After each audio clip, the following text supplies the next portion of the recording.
I actually was starting to think about, because we all freaked out about the Venezuela thing, and then it turned out within a week or two, it's like, yeah, okay, whatever, like it wasn't that big a deal. Now I understand Iran's a much bigger country and a lot more complicated. It's a whole different thing. But for the first time this morning, I started to wonder to myself, is this kind of gonna go away too? I mean, like everything else just goes away in the news cycle. But before we run out of time, and we're just about out of time, everything works until it doesn't. This is right. This right. It's like embezzlement, right? Everything works. It's going great until it doesn't, and then it really stops working. Keith Clark is being a little bashful today. He's not going to appear on camera, but he's, as usual, has a great question. And this is on Iran also. And he says, unlike historical rally around the flag moments, this military action has debuted with a majority of Americans expressing disapproval. There seems to be numerous specific facets. What are the factors that are driving this unpopularity? This is from our pal Keith Clark. If we had to break it down, Chris, what would be the main factors? Well, first you left out his I think he is one of your Roman Catholic brothers. So I you Filius Dei. Nice. Nice touch. Is it unpopular?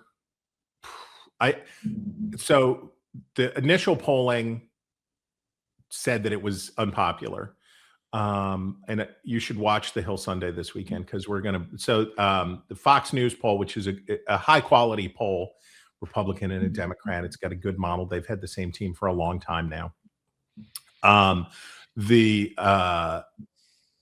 Fox poll basically showed, which was taken post, it was in the days immediately after, showed the country evenly split.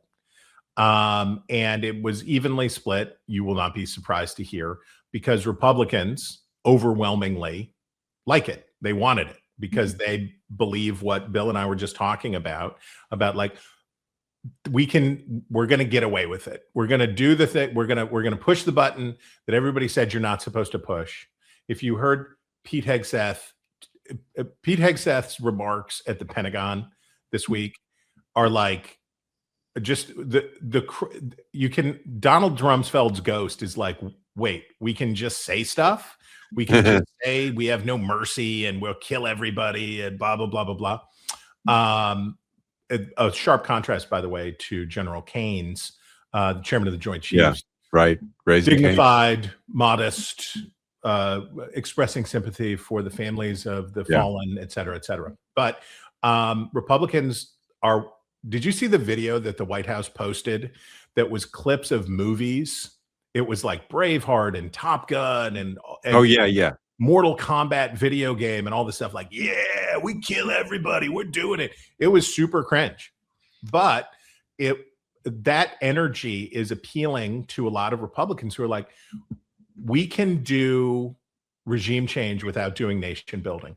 We can just kill. We can kill foreign leaders. We can do stuff, and we don't have to pay the bill, right? Well, but in fairness, I mean, a lot of thoughtful Americans and a lot of Democrats are saying, "Look, this was a bad regime. We're glad that the Ayatollah is dead." I mean, right? This is like, you have the "if you break it, you bought it" community, which includes a lot of Republicans and almost all Democrats, right? The thing that says, "Okay, now what are you going to do?" Yeah. And the answer is, and we're arming Kurds. You could give us chapter and verse, Bill, on what happens when the Kurds get fired up. Oh yeah, right. And how Turkey and I mean, all of the reasons that the United States had not done this in the previous 50 years may be wrong, or they may be overinterpreted, and Trump may be right that it's like you can just do things, or they may have had a point, and it's probably somewhere in between. It's probably this and that and all of this stuff. But when you look at that Fox poll on the popularity of the war, it's 50-50. And then you open up the yay 50 side, and it's 92-8 Republicans, right? Yeah. And you open the lid on the other side and you look in, and what you see is that Democrats are obviously strongly opposed, but so are independents. And then you drill further down because they have all the delicious crosstabs that you can go into. Who is it unpopular with? Give me white women without college degrees. Give me working class white women, massively unpopular. Look at, so you can start, I'm going to do it on Sunday, but go riffle through those crosstabs and look at where among independents, there is opposition to this war. Look at among Republicans where there is opposition to this war. Yeah. These voters did not vote for Donald Trump because they believe that Donald Trump is the Messiah. They voted for Donald Trump because they were sick of Joe Biden. They did not want Kamala Harris. They were sick of high prices. They were sick of feeling trapped in their economy, and they wanted to go back to what it was like. And the answer to our answer to David Hill is the same as for Mr. Clark, which is, tell me how it goes, right? Check back with me. Is it politically consequential? Well, you brought up the Pottery Barn rule that Colin Powell made famous. He said, Pottery Barn, you walk into the store, you break it, you bought it, right?